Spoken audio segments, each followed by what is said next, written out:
Mesdames et messieurs, bonsoir et merci de nous rejoindre sur Esaü TV. C'est l'heure du journal, dont voici le sommaire.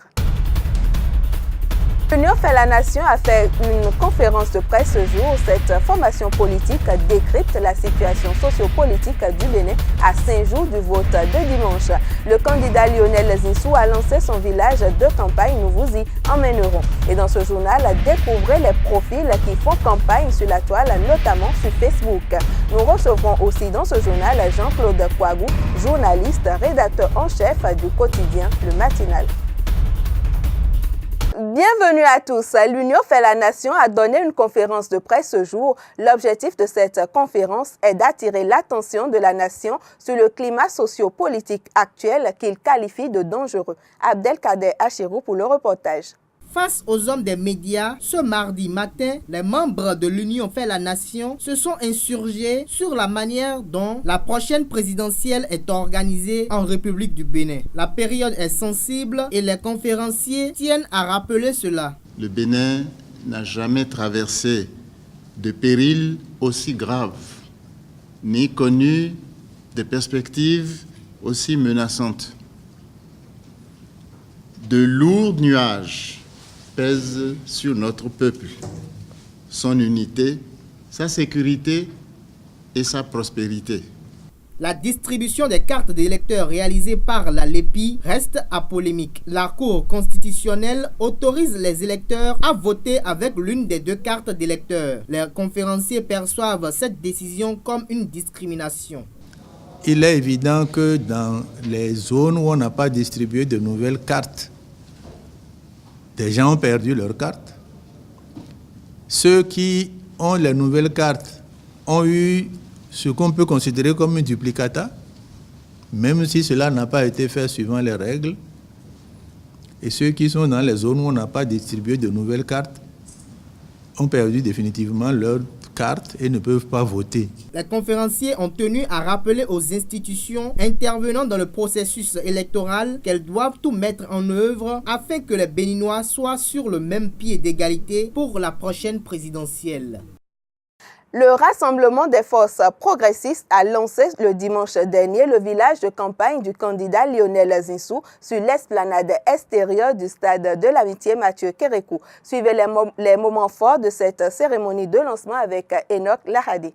Lionel Zinsou reçut en triomphe sur l'esplanade extérieure du stade de l'Amitié Mathieu Kérékou lors du concert organisé par le Rassemblement des forces progressistes. Une jeunesse prête pour Lionel Zinsou, toute habillée en rouge, comme pour montrer du doigt le candidat du consensus sur le bulletin de vote. Vous vous êtes mis en chemise rouge. Moi aussi je vais me mettre en chemise rouge parce que le bulletin de vote, le vrai droit, la vraie démocratie, il comporte un petit personnage avec une chemise rouge.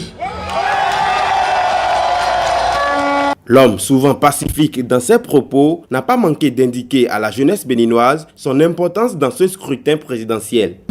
Nous ne devons pas acheter les votes. Nous devons voter en conscience. Vous êtes l'avant-garde de ce combat. Dibi Dobo, Awilo Logomba et bien d'autres artistes donnent ainsi le rendez-vous pour le vendredi prochain pour mettre une dernière ambiance avant la fin de la campagne.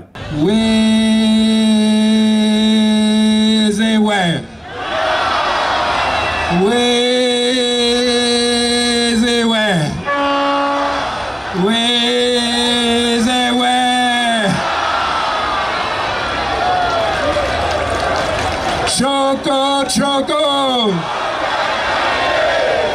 choco, choco, choco, choco, aquaqui, aquaqui, aquaqui. Présidentielle 2016 toujours au Bénin, la campagne des candidats se passe aussi sur Internet avec des activistes. Leur méthode, dédier leur profil à des fins de propagande. Découvrez-les à travers cet élément. Des activistes engagés. faire des publications, vanter des mérites de candidats et surtout attaquer par des écrits et publications est leur rôle. Leur tâche dans la campagne électorale n'est pas des moindres. Leur plateforme de prédilection reste le réseau social Facebook. Sur leur mur, on peut voir la photo de leur candidat en profil ou tout simplement des appels à voir pour leur choix.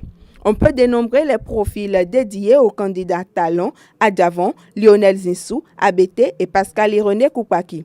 Pour tout fidèle de Facebook, à vous d'attribuer un candidat au profil Franck Jocelyne Pinodo, Tom Bazani, Komlan Hugues Sosoupe, John Atikpa, Christophe Djossou, Yves Dakoudi, Yannick-Ola de Visser et la liste est bien longue. Découvrons à présent la une des journaux parus ce jour au Bénin. C'est la revue de presse signée Sylvie Kounapo.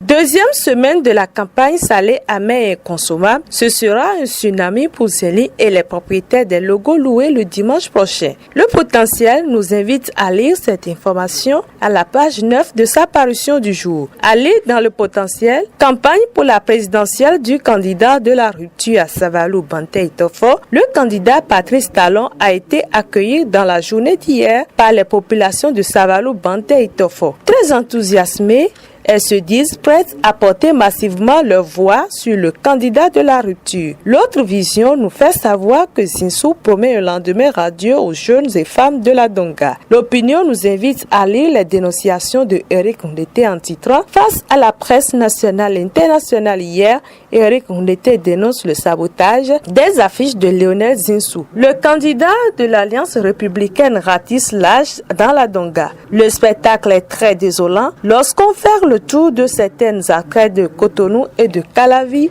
le décor présente des affiches du candidat Lionel Zinsou détruites ou badigeonnées à l'huile de vidange noire pour défigurer le visage du candidat. Les actes sont répétés et sautent à l'œil. C'est l'achat des cartes d'électeurs que dénonce le Télégramme à sa une. Corruption électorale, l'achat des cartes d'électeurs a commencé. Des candidats proposent 100 000 francs CFA pour acheter le vote des citoyens. Dans le même registre, notre voix affirme à la une. Pour briguer la magistrature suprême, les champions de la fraude électorale prêts à tout. Des électeurs vendent déjà leur vote aux candidats véreux. Le pays émergent nous conduit dans le mono. Campagne pour la présidentielle du 6 mars prochain à Tiémé Lokosa, Ryogbe, Bopa et Kome, désormais aux mains de ASG. Isidore Tossou, Syriac, Domingo, Olep, Glago, le trio qui œuvre pour la victoire de la vague bleue. Avec le Télégramme, terminons cette revue de presse par un mot sportif. Relance du football au Bénin, le championnat national démarre demain.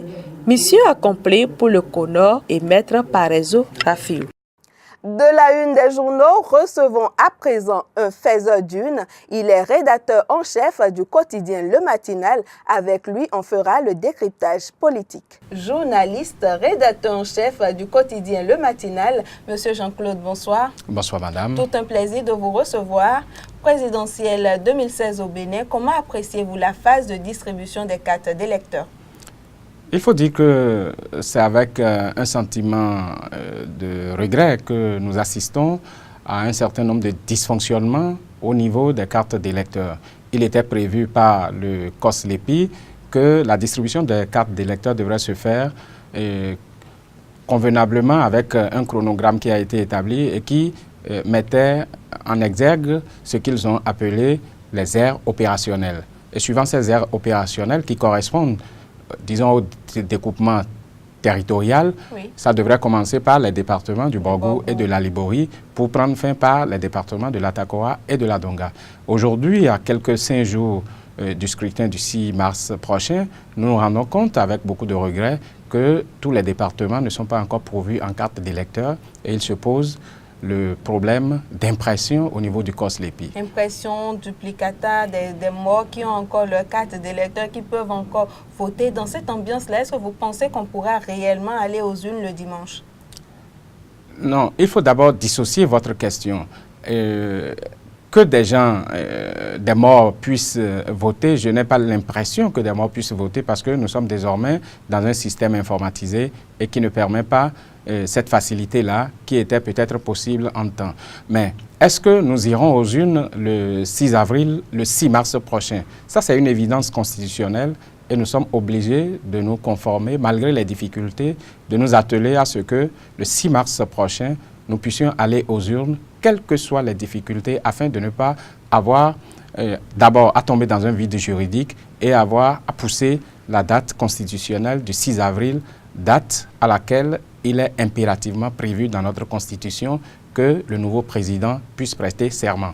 Donc, à l'heure où nous sommes, il est difficile de constater que les cartes d'électeurs ne sont pas à la disposition de tous les électeurs, que dans la plateforme du fichier électoral, il y en a eu qui ont eu 18 ans cette année et qui ne l'avaient pas l'année dernière et qui ont été basculés sur la base des données et qu'il était important que ces nouveaux citoyens-là puissent faire la première expérience en allant voter pour la première fois. Mais au regard des difficultés, on est obligé de sacrifier. Je crois que la Cour constitutionnelle a déjà pris une décision autorisant qu'on puisse aller impérativement au vote avec les anciennes cartes et dans la mesure du possible de sacrifier ceux qui n'auront pas eu les cartes d'électeurs. Ça, c'était la décision de la Cour constitutionnelle. L'autre décision qui émane cette fois-ci du Conseil des ministres, c'est qu'il faut aller au centre de vote sans son téléphone portable. Déjà que le FONAC prévoyait les smartphones comme méthode de lutte antifraude. Comment est-ce que vous appréciez cette décision-là du Conseil des ministres? De mon point de vue, je pense que le communiqué final du dernier Conseil des ministres ressemble à de la provocation parce que nous sommes désormais dans un monde de communication et il est inadmissible qu'on puisse interdire à des citoyens de pouvoir détenir leur téléphone pour aller au vote. Il faut peut-être éclairer un certain nombre de choses, c'est-à-dire pour que le vote, qui est un acte citoyen constitutionnel et patriotique, puisse garder, revêtir son caractère secret, il ne faut pas filmer le vote. Ça, c'est un fait. Mais on ne peut pas interdire aux citoyens qui suivent le déroulement du processus électoral dans un poste de vote de ne pas garder sur eux les téléphones portables. Il est bien dit qu'il s'agit des téléphones portables, ce ne sont pas des téléphones fixes. Et dans les pratiques, tout le monde se déplace aujourd'hui avec le téléphone portable. Donc il me semble qu'il y a une confusion et qu'il va falloir lever l'équivoque pour que cela soit compris de tous. D'abord, le Conseil des ministres n'est pas en conformité avec les dispositions du Code électoral quand il parle de bureau de vote. Dans le Code électoral, il est plutôt défini bureau de vote comme étant les membres qui animent, donc c'est-à-dire le président et les assesseurs, c'est eux qui composent le bureau. Par contre, l'enclos dans lequel se déroule le processus électoral, c'est le poste de vote. Et s'il y en a plusieurs dans un centre ou dans un espace public, comme cela se fait dans les villages, cet espace plus grand devient le centre de vote. Donc, c'est pourquoi je disais, il va falloir qu'on puisse élucider, est-ce qu'il s'agit du vote dont on veut préserver le secret, ou bien on veut interdire aux citoyens de ne pas pouvoir filmer les résultats affichés à la fin du processus électoral dans un poste de vote. Donc, si tel est le cas, il me semble que le gouvernement est dans un schéma de provocation. D'accord. Provocation d'une polémique à l'autre. L'ambassadeur, l'ex-ambassadeur de France près le Bénin, Jean-Paul Monchot, a fait publier une note de lui. Il parle notamment de la gouvernance du président Boni Yayi, qu'il n'apprécie pas. Quelle analyse, est-ce que vous avez déjà vent de cette note-là? C'est sûr, en tant que rédacteur en chef, vous l'avez lu certainement. Quelle analyse en faites-vous? Oui, je l'ai lu sans surprise, d'autant plus que j'ai eu la chance par le passé, entre 2011 et 2013, de connaître de visu l'ambassadeur Jean-Paul Monchot. Il était de passage à Parakou où j'étais en fonction. Et au cours de ces échanges avec le maire d'alors, Soulé Alagbé, il disait, entre autres, en appréciant la gouvernance du président Yayi Boni, qu'il y a un décalage entre, disons, les revenus des populations, des citoyens à la base, qui tournaient autour de $4 par rapport au produit intérieur brut, le PIB. Alors, lorsque un ambassadeur, lorsqu'un diplomate commence à faire cette analyse, dans la science, il va falloir prendre ça avec beaucoup de considération. Et donc, moi, je n'étais pas surpris quand j'ai lu sur les réseaux sociaux que l'ambassadeur Jean-Paul Monchot n'était pas en phase avec la gouvernance du président Yahya Boni. C'est vrai que sur les réseaux sociaux, j'émettais quelques réserves parce qu'il fallait certifier l'authenticité. Certification que j'ai reçue au dernier moment sur RFI, et l'intéressé confirme que le poste émane bien de lui et que c'est sous sa signature. Comment est-ce que vous appréciez le timing? Pourquoi est-ce qu'il écrit sa note à 10 jours environ de la présidentielle au Bénin? Oui, il faut donner un point d'honneur aux actes qu'on pose. Lorsque nous analysons un peu notre processus électoral depuis janvier, qu'on a demandé aux candidats de pouvoir déposer leur dossier de candidature, vous vous rendrez compte que des candidats, nous étions au bas mot à 52 visiteurs à la Sénat, qui a fini par retenir 48 dossiers plus ou moins conformes, et après avoir traité, on s'est retrouvé autour de 36. Et à partir des 36, au lendemain des visites médicales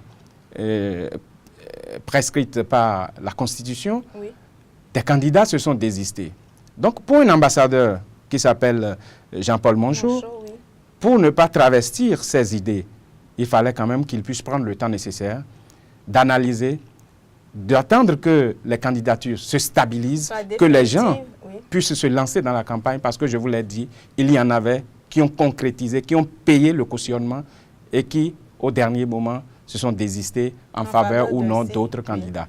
Donc, il fallait attendre que les candidatures se stabilisent définitivement pour qu'ils puissent opiner sur un certain nombre de préoccupations qui concernent notre processus électoral. Et je crois que c'est au terme de cet exercice qu'il a fini par se prononcer. Il n'était pas exclu, par exemple, que le Premier ministre candidat à la succession du président Yahya Boni puisse désister au regard des dissensions internes aux forces Cori pour un Bénin émergent. Tel n'a plus été le cas. Donc, à partir de ce moment, lui, il peut opiner sur, par exemple, la candidature de Lionel Zinsou. Jean-Paul Monchot qui opine sur la candidature de Lionel Zinsou, qui n'est pas d'accord avec la gouvernance de Boni Yayi, et on dit désormais qu'il roule pour Patrice Talon. Qu'en dites-vous? Il faut d'abord partir du fondement de son test qui s'achève par des termes en quelque sorte que la candidature de Lionel Zinsou est fortement semblable à celle d'une candidature de la France-Afrique. Donc à partir de là, puisque c'est le candidat du président et le candidat d'un certain nombre de leaders politiques tels que la Renaissance du Bénin, représenté par Léa Dissoglo, et le PRD, représenté par son président Maître Adrien Rongbedi, et naturellement le premier vice-président de l'Assemblée nationale, Éric Rondeté. Donc il va falloir qu'on puisse partir de là. Et de ce qui précède, on pourra établir que à partir du moment où il n'est pas favorable à la candidature retenue par le chef de l'État et donc par, disons, les candidats qui entendent peut-être poursuivre la gestion du président Yahya Boni, qu'on puisse lui prêter des intentions qu'il est plutôt de ceux des candidats de la rupture. Mais qu'on puisse lui attribuer un nom, le nom d'un candidat, je n'ai pas les éléments de preuve, je n'ai pas les éléments matériels, les pièces à conviction pour attester, confirmer ou non s'il est avec ou non Patrice Talon. Ce que je peux peut-être dire, il a été critique envers le candidat qui doit poursuivre les actions du président Yahya Boni, mais quant à l'autre côté, je ne pourrais vraiment pas donner un jugement de valeur. Et ce sera votre dernier mot. Merci Jean-Claude Kouagou. C'est moi qui vous remercie et ce fut un plaisir de passer dans ces studios qui m'ont aussi formé. Nous poursuivons et achevons ce journal avec une information heureuse pour les amoureux du football béninois. Le CONOR dévoile la liste exhaustive des clubs du championnat. Le comité de normalisation du football CONOR a rendu public hier la liste définitive des clubs préalablement enregistrés au prochain championnat national de transition de football. La rencontre s'est déroulée à l'hôtel Sosa de Cotonou où la presse a été conviée. Le compte-rendu de Leandro Kodo. En Ligue 1, 14 clubs sont finalement retenus sur les 19 inscrits. En Ligue 2, on en décompte 13 sur 19 et en 3e division, 6 sur 8. 12 clubs au total se désistent car n'adhérant pas aux conditions édictées par le comité de normalisation. Le calendrier de cette mini-saison est déjà établi et disponible. Au thème de cette phase, nous avions eu en Ligue 1 14 clubs, en Ligue 2 13 clubs et en Ligue 3 6 clubs. C'est pour le mercredi prochain, le 2 mars. La prochaine sortie des écureuils n'a pas été occultée. À cet effet, Omar Tchomogo, le sélectionneur national, a éclairé les professionnels des médias sur les dispositions prises pour la double confrontation entre le Bénin et le Soudan du Sud, comptant pour les éliminatoires de la CAN 2017 qui se déroulera au Gabon. Dans le cadre du match aller-retour Soudan-Bénin, Bénin-Soudan, on avait eu à commencer un travail depuis un certain moment. Actuellement, à part Imoru, qui est un peu convalescent, je pense que tous les joueurs sont prêts et ils sont en forme. Maître Rafiou Paraïso a évoqué l'organisation prochaine des assises du football qui auront lieu du 12 au 13 mars 2016. Le CONOR entreprend cette démarche dans le but de regrouper tous les acteurs et les personnes ressources afin de prendre ensemble des résolutions pour l'avenir du football au Bénin. Le comité de normalisation, après avoir réglé ce problème relatif à l'organisation du championnat, a entrepris, toujours dans le cadre de la mission qui est la sienne, d'organiser les assises pour le football les 12 et 13 mars 2016. Le rendez-vous est donc pris pour le 2 mars 2016, où le premier match opposera les Panthères de Djougou aux Buffles du Borgou sur les installations de Natitengu, le stade Achoukouma de Djougou étant en réfection. Ce sera tout pour le JT Soir sur ESAE TV. Nous étions en présence de Jean-Claude Kouagou, journaliste, rédacteur en chef du quotidien Le Matinal. Merci de nous avoir suivis et bonsoir chez vous.